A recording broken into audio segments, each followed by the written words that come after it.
hermanos, le doy la más cordial bienvenida a este nuevo estudio bíblico. Ustedes saben que estoy de vacaciones, así que esperamos estar unos días más aquí en Valparaíso. Afortunadamente no tenemos ninguna novedad negativa de nuestra iglesia, no hay ningún hermano enfermo, ni nada de eso. Al contrario, Dios nos está bendiciendo con muchas cosas. Así que agradecemos a Dios por esto y nuevamente bienvenidos a este estudio bíblico.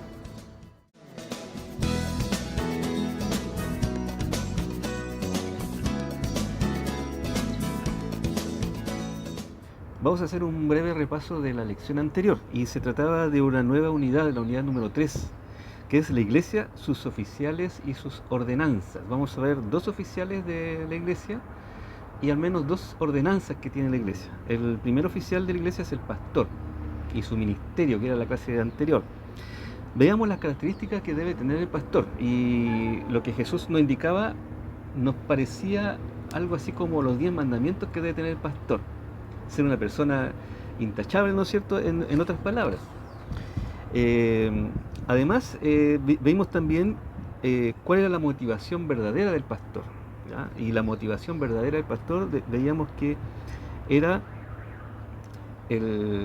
la expansión del reino, el predicar el evangelio. El pastor también veíamos que necesita el apoyo de la iglesia, también de su familia, pero principalmente también el de la iglesia. Eso es lo que necesita el pastor. Y como decíamos también, las características esenciales del pastor, que tenía que ser marido de una sola mujer, sobrio, prudente, decoroso, hospedador, y esas características. En esta etapa de los oficiales, que hoy día vamos a ver al segundo oficial, que es diácono, diaconisa, no se encuentra el encargado. El encargado no es un oficial de la iglesia. El encargado nosotros sabemos que es un hermano que tiene la responsabilidad que tiene un pastor, pero por su formación no tiene las herramientas que tiene un pastor. Por lo tanto, si están viendo de otra iglesia, ayuden y tienen encargado, ¿no es cierto? Y no tienen pastor y tienen solamente encargado, ayuden a ese encargado. Él necesita mucho de su apoyo, ¿ya? Tiene menos herramientas que un pastor, pero la misma responsabilidad de un pastor. Bueno, vamos a ver ahora el segundo oficial que tiene la iglesia, el diácono o diaconisa.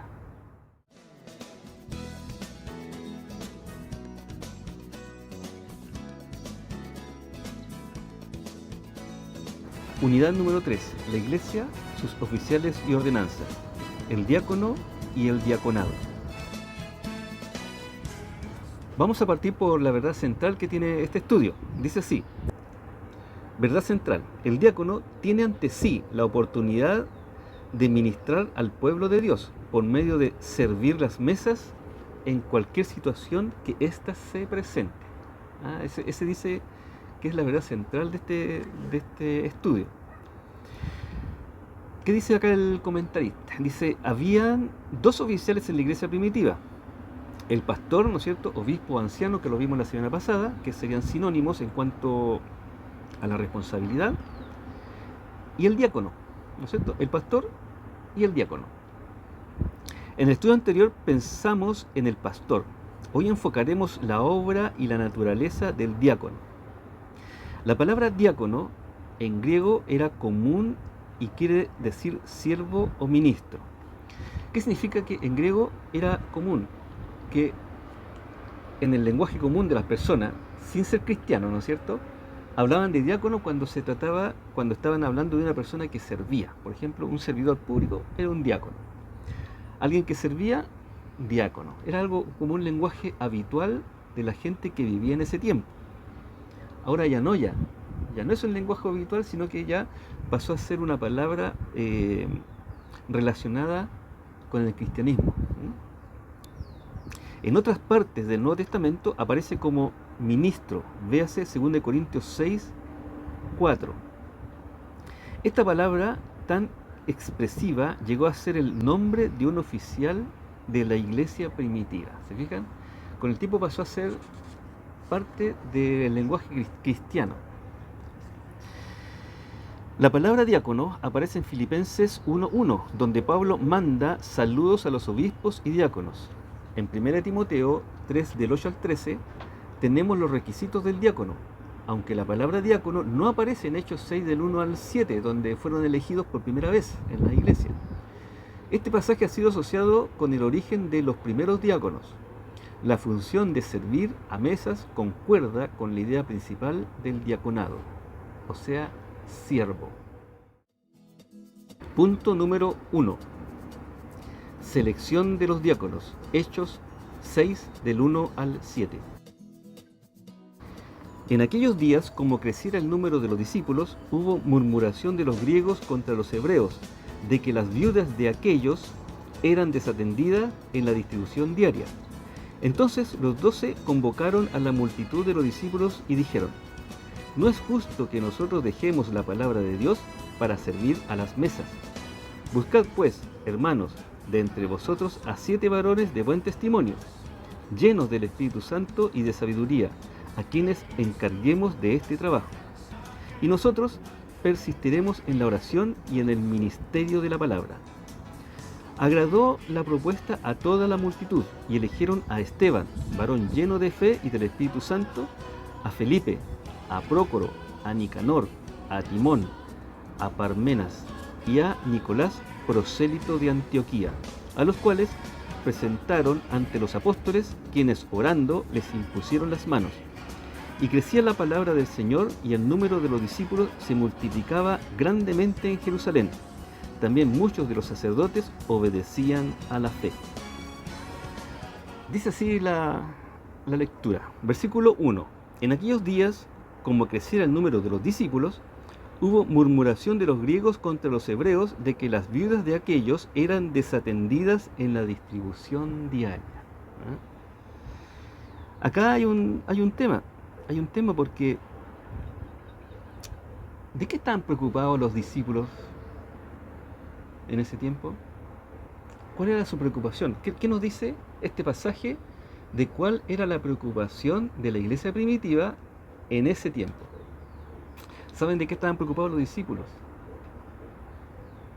De que las viudas de los griegos no eran atendidas tal como las viudas de los hebreos.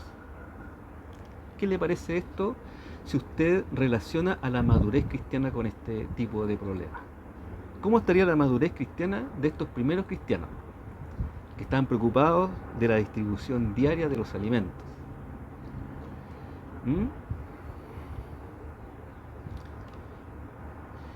Dice el comentarista: la palabra discípulo, reservada en los evangelios para los 12 apóstoles, aquí llega a ser el término para señalar a los seguidores de Cristo. Fíjese que no está tan reservada para los 12 apóstoles, porque también se habla de José de Arimatea como un discípulo de Jesús. Y José de Arimatea no estaba dentro de los 12 apóstoles.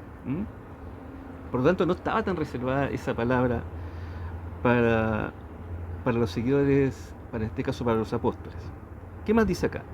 El mandato de Cristo para ser discípulos, que en Mateo 20:19 ya estaba cumpliéndose. Claro, porque estaba creciendo la iglesia, ¿se fija? La iglesia todavía no había salido de Jerusalén, pero crecía en número, dice acá. Estaba todavía en Jerusalén, pero seguía creciendo. Con el aumento de discípulos aparecieron problemas. ¿Qué novedad? Siempre pasa lo mismo. Repetidas veces en la Biblia vemos el ciclo de, primero, crecimiento; segundo, problemas del crecimiento; tercero, solución del problema y una repetición del mismo ciclo. Acá el autor reconoce que son esos 3 ciclos y que se dan precisamente acompañados del crecimiento. ¿Es normal? Sí, puede ser normal. ¿Es deseable? No, definitivamente no es deseable. ¿De qué depende? De la madurez de las personas. El problema consistía en murmuración de los griegos contra los hebreos. Ese era el problema. ¿Se fijan? Ese era un problema.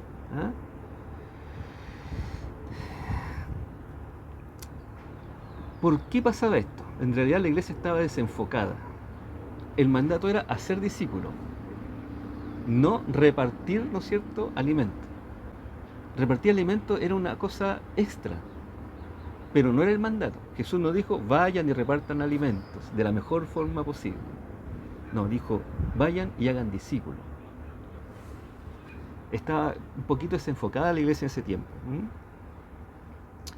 Los griegos, aquí probablemente se refiere a hebreos que nacieron fuera de Palestina y habían adoptado el griego como su idioma. Recordemos que los hebreos estaban repartidos por todo el mundo. Y particularmente, como se hablaba o se había costumbres griegas, esos que habían nacido fuera de Jerusalén, por ejemplo, habían adoptado el griego como su idioma nativo. A eso se refiere cuando son griegos. En el fondo son hebreos, pero con costumbres, lenguas griegas. ¿Qué más dice acá? Los hebreos de Palestina hablaban arameo, dice acá. No hablaban griego, arameo. Es probable que habían incorporado costumbres y rasgos de culturas que eran extrañas a los judíos de Palestina. Estoy hablando de los griegos, ¿no es cierto? El prejuicio entre los dos grupos se echó de ver en la distribución diaria. Miren los cristianos primitivos, tenían prejuicio. ¿En cuanto a qué? Bueno, tú, ¿eres hebreo? Sí, ¿dónde naciste? ¿Naciste acá en Palestina? No, bueno, vas a tener que esperar porque nosotros vamos a repartir primero a los hebreos que nacieron en Palestina. ¿Ya? Después ustedes que son los griegos. Esos eran los cristianos primitivos, de la iglesia primitiva, imagínense. En el judaísmo había provisión para las viudas. La iglesia primitiva siguió esta práctica, ¿no es cierto?, de darle también a la iglesia primitiva, pero cayó en este problema. Y un problema que incluso llamó la atención a los apóstoles, que ellos estaban, ¿no es cierto?, dedicados a la palabra. Ahora, si ellos estaban dedicados a la palabra, ¿por qué sucedían estas cosas? ¿Qué pasaba con el discipulado en esa primera iglesia? Ya vimos ya que crecían de 3.000, de 5.000, y de verdad que son 12 apóstoles que no daban abasto para discipular a tanta persona. Y ahí empezaron los problemas, porque las personas no eran correctamente discipuladas. Veamos el versículo 2. Entonces los 12 convocaron a la multitud de los discípulos y dijeron, no es justo que nosotros dejemos la palabra de Dios para servir a las mesas, dijeron los 12 apóstoles. ¿Qué dice acá el comentarista? Buscando una solución al problema, los apóstoles convocaron al cuerpo entero de discípulos, o sea, a toda la asamblea. Era como una sesión administrativa.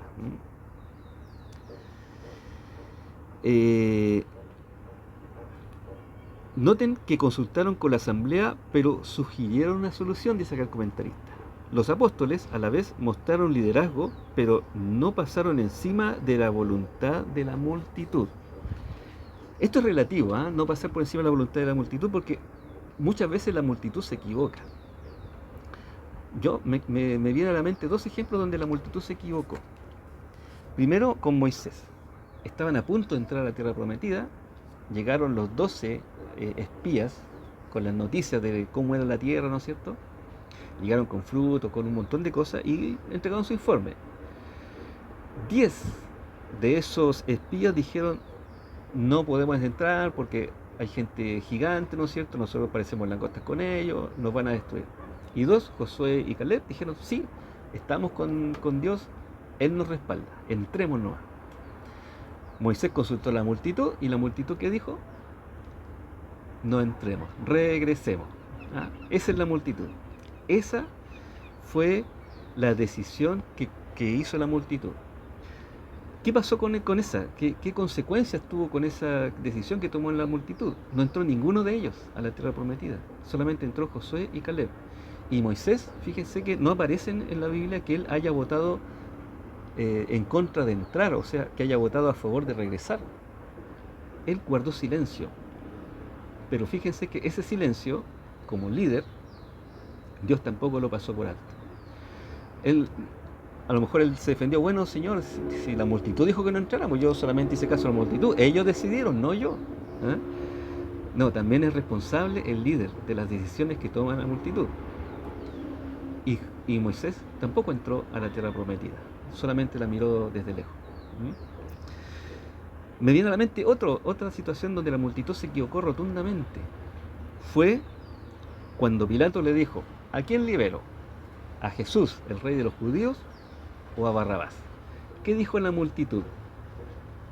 Liberen a Barrabás. ¿Ah? Entonces acá, si bien es cierto, ¿cómo se llama? Los apóstoles hicieron caso de la multitud, pero hay que tener ojo con la multitud. Hay que tener ojo. El liderazgo tiene que guiar a la multitud, sobre todo en la lección anterior, que era el pastor. El pastor guía a las ovejas. En este caso, los apóstoles guían, como buenos pastores, guiaran a las ovejas. Las ovejas son guiadas. No por eso no van a tener menos responsabilidad. Por eso decíamos la semana pasada que el pastor tiene una doble responsabilidad. Una responsabilidad, o Dios le va a pedir cuenta por la doble responsabilidad. Una es por la iglesia, que Dios le mandó a cuidar. Y segundo, por su familia, que también Dios le mandó a cuidar. Servir a las mesas, dice acá el comentarista, podría indicar atender a las mesas en horas de comida celebradas en común por la iglesia. Es más probable que se refiera a mesas de distribución de fondos a las personas necesitadas, especialmente a las viudas. ¿Ya? Acá dice el comentarista que no es probable que atender a las mesas sería dinero, ¿no es cierto?, para repartir a las viudas para que ellas compraran su alimentación. Dice el comentarista que es muy posible que se refiera a fondos, no a alimentación. ¿Ah? Pero bueno, ahí usted investigue. ¿A qué se refería con las mesas? O sea, porque este es un tema importante para el diácono. Versículos 3 y 4. ¿Qué dijeron los apóstoles? Buscad pues, hermanos, de entre vosotros a 7 varones de buen testimonio, llenos del Espíritu Santo y sabiduría, a quienes encarguemos de este trabajo. ¿Ya? Y nosotros persistiremos en la oración y en el ministerio de la palabra. Ahora, ¿por qué los apóstoles dijeron que eran 7 solamente? Porque si uno podría decir, bueno, eran 12 apóstoles, ¿por qué no 12 diáconos? Si eran miles de personas que había que atender, a lo mejor 7 era insuficiente. 12 a lo mejor puede haber sido más adecuado, tomando el número del mismo discípulo. Ahora, ¿por qué 12? ¿Por qué 7? ¿Por qué no 20? ¿Por qué no 30? Para hacer mejor la distribución. Eso no lo sabemos. Acá dice que son 7. Lo que no significa que nosotros en la iglesia vamos a tener 7 diáconos. Nosotros tenemos una diaconisa en este momento, que es nuestra hermana Elba. ¿Ah? Hay otros hermanos que han sido diáconos en otras iglesias, que es nuestro hermano Gabriel. Y así. Nuestra hermana Elida, que también era diaconisa, falleció recién, hace un tiempo ya. Entonces dice acá el comentarista: los requisitos revelan la necesidad de personas de carácter, espiritualidad y discernimiento práctico.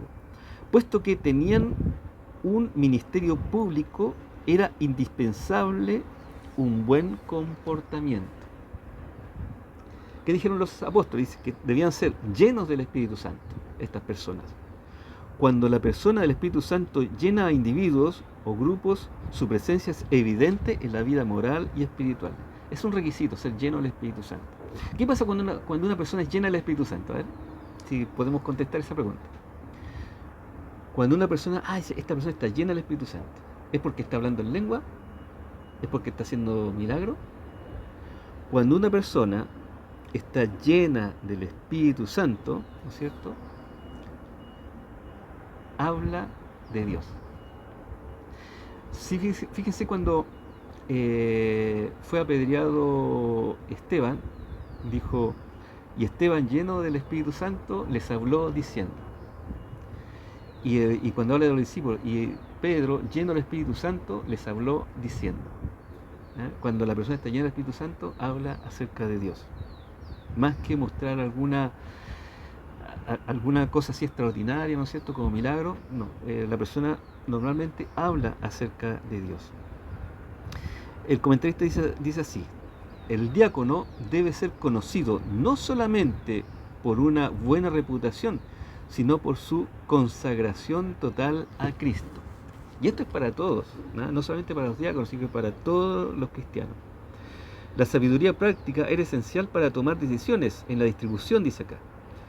Con personas así, los apóstoles podían dedicarse a las funciones esenciales de su ministerio. Los diáconos también oraban y ministraban la palabra. Y los apóstoles a veces tenían que atender las disputas. ¿Ah? Por ejemplo, en Hechos capítulo 15, hubo una disputa ahí porque muchos cristianos eran ex judíos.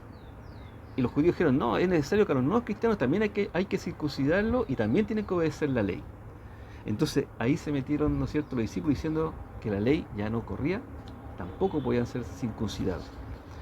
Fue complicado en los primeros años de los cristianismos. A veces nos imaginamos que la iglesia idílica, la iglesia ideal, se encontraba en esos primeros años de cristianismo. Pero no, hubieron muchos y graves problemas. Versículo 5. Agradó la propuesta a toda la multitud y eligieron a Esteban, varón lleno de fe y del Espíritu Santo, a Felipe, a Prócoro, a Nicanor, a Timón, a Parmenas y a Nicolás, prosélito de Antioquía. Prosélito de Antioquía significa que él nació en Antioquía y después se convirtió al cristianismo. En el versículo 2 y 3 vemos el liderazgo de los apóstoles en toda su expresión. La congregación participó, 1, aprobando la propuesta que hicieron los apóstoles. 2, seleccionando a las personas. Los nombres son griegos, puesto que la acusación era un descuido de las viudas griegas, la selección aseguró mejor consideración. ¿Qué opina de esto?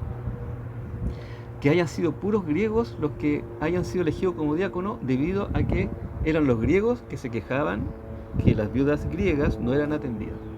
¿Qué opina usted? ¿Está bien? ¿Está mal? ¿Lo habría hecho igual usted? ¿Saben lo que a mí me suena esto? Me sigue sonando que había problemas de crecimiento espiritual. Me sigue sonando eso. Se le dio mucha importancia al tema, a un problema que hubo, un problema doméstico, ¿ya? Para solucionarlo, cuando el problema de fondo quizás haya sido una falta de discipulado para que aprendieran que el amor consiste en repartir todo por igual, no solamente atender a uno, que era mi hermano, y desatender a otro, que era mi hermano, pero de distinta raza o de distinta ciudadanía. Ellos hacían acepción de personas. Miren lo que hacían ellos. Esa es la iglesia primitiva. Hacía acepción de personas. Jesús no hace acepción de personas. Nos trata a todos por igual. El hecho que hayan salido puros griegos, ¿sabe lo que pudo haber pasado? Que la mayoría que votó era griego y que por eso eligieron a puros griegos. Si hubiera sido la mayoría hebreos, habrían salido puros hebreos. Eso es lo que me da la impresión que realmente ocurrió allí. Pero bueno, eso Dios lo sabe. Versículo 6. Si tiene usted algún comentario, hágamelo saber. Ahí en YouTube usted puede hacer su comentario, yo lo leo y lo podemos resolver. ¿Qué piensa usted que es lo que pasó acá? ¿Cuál habría sido la mejor solución? ¿Por qué se eligieron a puros griegos? ¿Qué dice esto del crecimiento cristiano de la primera iglesia, la iglesia primitiva? ¿Qué dice del trabajo de los apóstoles también ahí? A veces uno dice, pucha, yo estaba conversando con un pastor con respecto a este tema ahora en la pandemia, hace un par de meses atrás, y le preguntaba el tema de la discipulado, cómo era en su iglesia, y comentó él una experiencia que tuvo con una niña que la recibió chiquitita y empezó a desarrollarla, le fue dando de a poco más responsabilidades, ¿no es cierto? Y tenía un crecimiento bastante bueno, espiritualmente hablando en cuanto a su motivación por estar dentro de la iglesia y cómo lleva la iglesia. Y un día dejó de asistir. ¿Y sabe lo que él descubrió que es lo que estaba haciendo ella? Ella estaba yendo a las protestas, a tirar piedras contra los carabineros. A veces, por más que uno se esfuerce por discipular a la persona, de enseñar, qué sé yo, lamentablemente la persona no pone de su parte para su crecimiento cristiano. Y pasa esto, lo que ocurrió con este pastor, ¿no es cierto? Y lo que ocurrió acá en la primera iglesia en, ¿cómo se llama? En Jerusalén. No había mucho crecimiento cristiano. Versículo 6. A los cuales presentaron ante los apóstoles, quienes orando les impusieron las manos. ¿Sabe qué acá me falta? Y los capacitaron. Imponer las manos, y faltó la parte de capacitación. Los vamos a capacitar, vamos a tener un tiempo especial con ellos de discipulado para que ellos hagan mucho mejor su trabajo. Pero parece que no pasó así. Pero bueno, la imposición de las manos expresa el apoyo de la iglesia, la autoridad que se les concedió a la súplica de que Dios dirigiera a la persona en su nueva responsabilidad. ¿Ah? Acá dijo, bueno, dice el comentarista que el imponer las manos es una acción de súplica y que Dios guía a la persona en hacer su responsabilidad. Y ahí yo creo que estamos con un problema, porque Dios ya nos dijo lo que debíamos hacer. Es como decirle que si a la persona le va mal, como Dios lo va a guiar en su responsabilidad, bueno, el culpable fue Dios porque la persona no hizo bien su trabajo.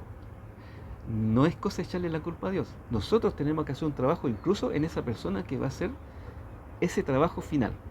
Nosotros debemos tomar a esa persona y capacitarlo para que haga bien su trabajo. Repito, si ustedes tienen otra opinión, coloquen el comentario al final de este video. Versículo 7. Y crecía la palabra del Señor y el número de los discípulos se multiplicaba grandemente en Jerusalén. La iglesia estaba pero espectacularmente grande, ¿ya? ¿Qué dice el comentarista acá? El resultado de la armonía en la iglesia era crecimiento. Todo el mundo quiere estar en un lugar donde haya armonía, donde uno lo quiera, donde uno lo ame. Si la gente y las personas se van cuando la armonía se rompe, cuando sienten que ya no son amados por los hermanos. En una iglesia unida, la palabra de Dios corre y se extiende. Punto número 2. Características del diácono. 1 Timoteo 3, del 8 al 13. Los diáconos, asimismo, deben ser honestos, sin doblez, no dados a mucho vino, no codiciosos de ganancias deshonestas, que guarden el ministerio de la fe con limpia conciencia, y estos también sean sometidos a prueba primero, y entonces ejerzan el diaconado, si son irreprensibles. Las mujeres, asimismo, sean honestas, no calumniadoras, sino sobrias, fieles en todo. Los diáconos sean maridos de una sola mujer, y que gobiernen bien sus hijos y sus casas, porque los que ejerzan bien el diaconado ganan para sí un grado honroso y mucha confianza en la fe que es en Cristo Jesús. Otra vez aparecen los 10 mandamientos del diaconado. ¿Ah? Así es como Dios presenta su nueva ley, ¿no es cierto? La ley, ¿no es cierto?, de Moisés ya pasó, ahora viene la ley de Jesús, que es la que estamos viviendo nosotros ahora. Versículo 8. Los diáconos asimismo deben ser honestos, sin doblez, no dados a mucho vino. ¿Eh? No es que no tomen vino, sino que no dados a mucho vino. No codiciosos de ganancias deshonestas. ¿Qué dice el comentarista? La palabra honesto significa dignos de respeto. Sin doblez. Literalmente se refiere a no ser doble en palabras. Vamos a ver. Su significado es pensar una cosa y decir otra, o dar distintas versiones de la misma cosa. Raya para la suma, mentir. Conocí una persona, que lamentablemente era el pastor de una iglesia donde yo participé mucho tiempo, y eso lo digo para tener experiencia. ¿Eh? ¿Por qué es importante esta parte? Porque esto también es válido para el pastor. El pastor iba a visitar a un hermano y se enteraba de las cosas del hermano, porque uno se abre con el pastor, le muestra todo lo que uno tiene en forma interna, ¿cierto? Entonces el pastor tomaba eso y lo iba a comentar a otro hermano, y más encima comentaba verdades y falsedades. Cosa que la verdad es que que el otro hermano conocía de uno, y cuando le metía la parte falsa, como ya le había dicho algunas verdades, la parte falsa pasaba también como si fuera una verdad y causó de hecho una división en esa iglesia donde yo participaba antiguamente. Fue una verdadera lástima, muchos hermanos se fueron. Es muy importante lo que dice acá Pablo con respecto al diácono, con lo que dice el pastor. Tanto el diácono como el pastor gozan de una gran confianza de parte de la hermandad. Y es por eso que se puede hacer mucho daño. Afortunadamente nuestros pastores, la gran mayoría de nuestros pastores no son así. Son honestos, son sin doblez. Lo mismo con nuestros diáconos. Por eso la responsabilidad de cuando se nombran a los diáconos que tengan estas características. El diácono debe tener mucho cuidado en su conversación. Si cumple su deber de diácono, trata a la gente de una manera muy cercana. Ha de guardarse cautelosamente de toda clase de chismes. Como en el caso del obispado, o sea, de pastor o de anciano, hay amonestaciones acerca de las bebidas intoxicantes y la codicia. Tomando en cuenta el papel de los diáconos, en Hechos 6, el diácono tenía que administrar cosas materiales. Estaba expuesto a la tentación de usar su oficio para obtener ganancias personales. Y esto tiene que ver con la integridad. La integridad es lo que digo, lo que hago y lo que pienso es la misma. Es lo mismo, soy íntegro. Versículo 9. Que guarden el ministerio de la fe con limpia conciencia. ¿Qué dice acá el comentarista? El misterio de la fe en los escritos de Pablo es el propósito de Dios anteriormente escondido, pero ahora revelado claramente en Jesucristo. El diácono tiene un papel que es mayormente espiritual, aunque su servicio sea muy práctico. Su vida debe estar arraigada en su relación con Cristo. El diácono debe tener una doctrina sana. Eso es muy importante. ¿Por qué? Porque vimos ahí también que también el diácono ejerce como para entregar la palabra. No solamente para servir la mesa, sino que también entregas la palabra. Por lo tanto, debe ser un estudioso de la palabra de Dios. Limpia conciencia, dice acá Pablo, que dice el comentarista. Limpia conciencia significa libre de todas cosas malas. Pablo liga fe y conciencia, las que deben guiarnos en la conducta. Toda persona tiene conciencia. La limpia conciencia, véase 1 Timoteo 1:5, es aquella que ha sido formada y es guiada por una fe en Cristo. Versículo 10. Y estos también sean sometidos a prueba primero, y entonces ejerzan el diaconado, si son irreprensibles. El comentarista dice así: igual que los obispos o pastores, los diáconos deben ser hombres de experiencia. Después de un tiempo de prueba pueden servir si no tienen falta, dice Pablo. Versículo 11. Las mujeres asimismo sean honestas. Aquí está hablando de las diaconisas. No calumniadoras, sino sobrias, fieles en todo. Romanos 16:1 se refiere a Febe como diaconisa de la iglesia de Cencrea. Barclay es un comentarista muy conocido, ha hecho unos comentarios que son de mucha utilidad, y él dice lo siguiente. Dice: Barclay sugiere que tenían la responsabilidad de instruir a las nuevas convertidas, esto se está hablando sobre las diaconisas, y de ayudar en el culto de bautismo que era por inmersión total, dice Barclay. También había caridades que solamente una mujer podía hacer para otra mujer. Aquí como que el comentarista está diciendo de que las diaconisas están orientados más que nada al servicio hacia las mujeres. En la práctica que nosotros tenemos ahora es que las diaconisas cumplen la misma función del diácono, no hay ninguna diferencia. A lo mejor si hay una hermana, ¿no es cierto?, que necesita hablar cosas muy particulares con alguien, con un diácono, va seguramente a elegir a nuestra hermana diaconisa. Lo mismo un hermano que quiera hablar, ¿no es cierto?, francamente, ¿no es cierto?, con alguien, seguramente va a escoger al diácono. Eso es lo que estamos estudiando ahora.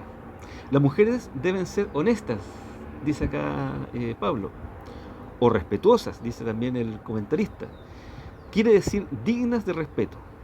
Pablo dice, no calumniadoras, no calumniadoras. La mujer que se mueve entre gente necesitada establece vínculos de confianza en las cuales oye cosas íntimas. Fácilmente ella puede caer en el chisme y la calumnia si no guarda su lengua. Igual que el diácono, que no debe ser dado a mucho vino, ellas deben ser sobrias. En síntesis, debe ser una persona completamente fidedigna, como todo cristiano, ¿eh? Esto no es particularmente para los diáconos, es para todos los cristianos. No pensemos, no, es que esto es para los diáconos. No, es que esto es para los diáconos. No deben ser dados al chisme, sí, pero los diáconos, no nosotros. Pero no hay que ser calumniador. No, es que es para las diaconisas. No es para los diáconos, ni menos para los hermanos. No, nosotros podemos ser calumniadores. No, eso no está diciendo la palabra. Nosotros, los cristianos, los que no estamos dentro de estos dos oficiales, debemos ser como es Cristo, nada más que eso. Versículo 12. Los diáconos sean maridos de una sola mujer y que gobiernen bien a sus hijos y sus casas. Los requisitos establecidos en cuanto a la vida marital y familiar del obispo o pastor son aplicables al diácono. Versículo 13. Porque los que ejerzan bien el diaconado ganan para sí un grado honroso y mucha confianza en la fe que es en Cristo Jesús. El comentarista dice así: quienes sirven bien como diáconos tienen dos premios. El primero, un grado honroso. Esto me suena un poco a la milicia, a la fuerza militar, fuerza armada, que ellos tienen, ¿no es cierto?, van subiendo de grados. Me da esa impresión. La palabra grado en griego literalmente puede significar un escalón de una escalera. Segundo, el servicio fiel en el diaconado resulta en pasos adelante en la vida cristiana. Con mayor confianza podrán hablar de su fe en Cristo Jesús. A la luz de estas palabras, es refrescante pensar en la experiencia de Felipe y Esteban. Aceptaron la necesidad de servir mesas. Hoy son conocidos por su denuedo en la proclamación de las buenas nuevas. Ellos empezaron como diáconos y terminaron como verdaderos héroes cristianos. Usted también puede hacer lo mismo, ¿no? Si siente el llamado al diaconado, puede llegar a ser un diácono sirviendo más específicamente a la obra de Dios. ¿Qué le parece? ¿Usted se siente candidato para el diaconado? Bien, vamos terminando ya este estudio bíblico. Muy interesante el tema del diaconado, cómo servir mejor a Dios, básicamente es. Y usted, si no siente el llamado del diaconado o del pastorado, no se preocupe. Usted puede también servir a Dios desde el lugar en donde se encuentra. Nosotros como cristianos debemos servir a Dios. Recuerden, son uno de los 5 propósitos que tiene la iglesia. El servicio es uno de ellos. Nosotros somos servidores solamente por ser cristianos. Que el Señor nos bendiga, hermanos. Nos vemos la próxima semana. Hasta pronto.